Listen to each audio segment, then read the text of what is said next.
Hi Sean, how are you doing? Hi Saif, I'm good, thanks. You? Good man. Wow, wheels. Wow. Yeah, looks good. Looks great. Yeah.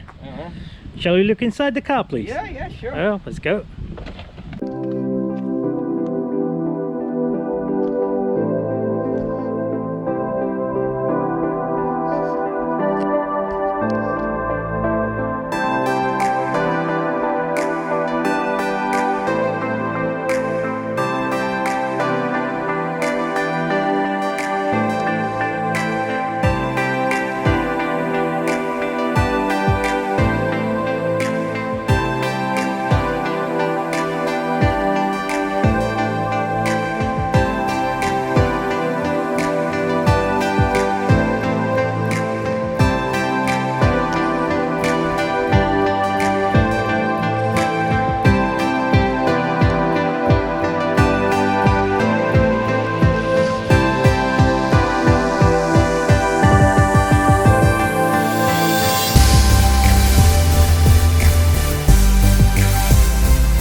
Wow, it's comfy. It is, yeah. It is.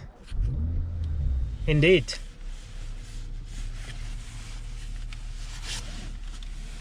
Let's talk about the infotainment system. Okay, so it's got the BMW's latest generation iDrive 7. It can be operated via touchscreen, voice command, the toggle switch down here, or hand gesture. What new about it is, like, the voice command has improved quite a bit from the last one. So this one can take more like natural voice. For example, if I say, "Hey BMW." Hello, what can I help you with? "Drive me to Books or Clothes, Hull." I've selected Hull Bucksworth Close. What is the crossing street? "Start route guidance." I've started the route guidance. So this voice activation system is quite close to what we see on a Google or like Apple Siri. So I would say that is a big improvement over the last one. Another excited feature on this iDrive 7 is now we've got both Android Auto and Apple CarPlay connectivity. That's long waited thing kind of stuff. So I believe the Android user will be really happy. Yeah, I'm more interested about it. That's it, yeah. So that's the thing. So yeah, so everybody have been waited for this facility for a while. So finally BMW introduced the system to them. All this a wireless system only. So what does that mean is you won't be able to connect it all your Android phone, not right now, because wireless Android Auto is only available to certain models, some Google Pixel phones and some of the Samsung Galaxy Nexus handset. But the good news is the Android is bringing a new OS this year.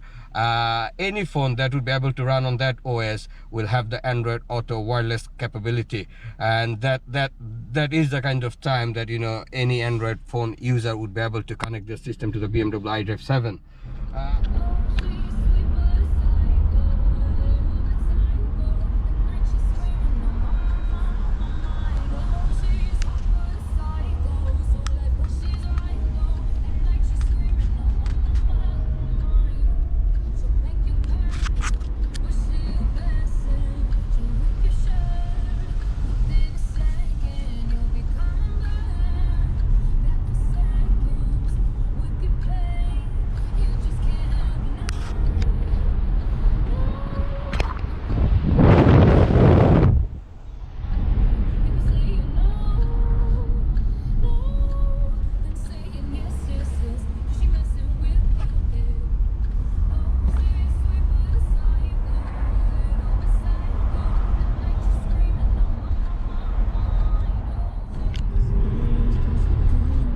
Let's talk about the driving experience, Sean.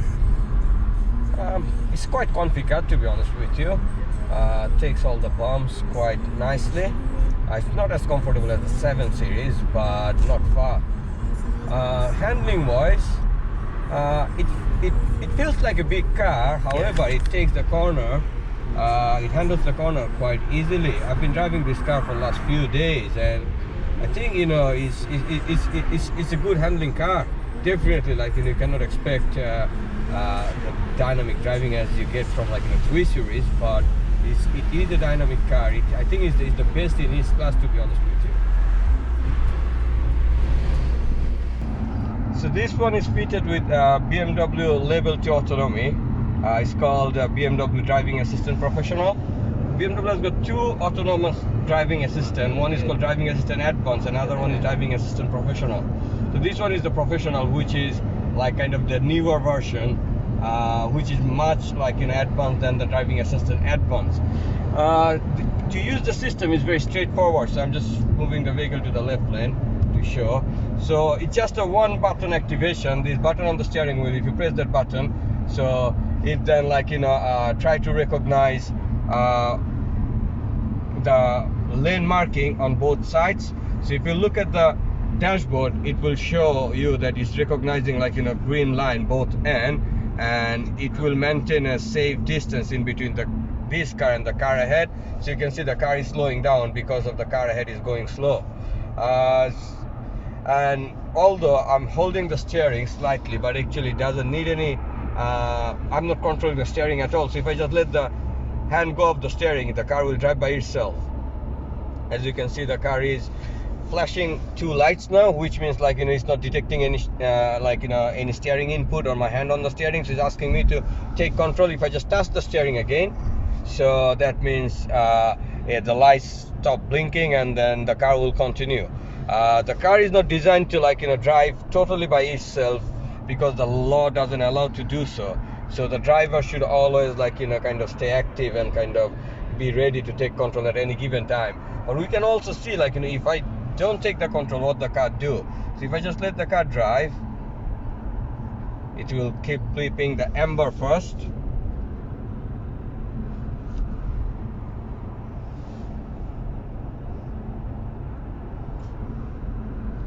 and then it keeps saying take control of the steering. Now the steering is gone red, and then what the car is doing, the car is braking and bringing you a complete stop. So now if I take control and start accelerating, then okay, so the car is now going back to the normal. So that's the main difference between this one and some other system in the market.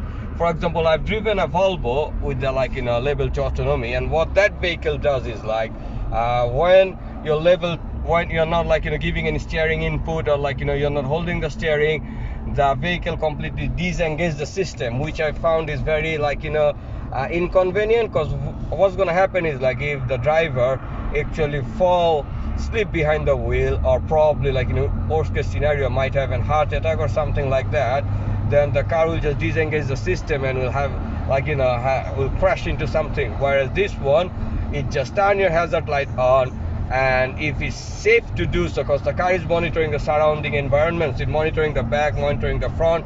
So if it's safe to do so, like it was at that point, because there was no car behind, that's why the car was the system was bringing the vehicle to a complete stop. So yeah, so I think this system is good. This system is kind of best at this moment.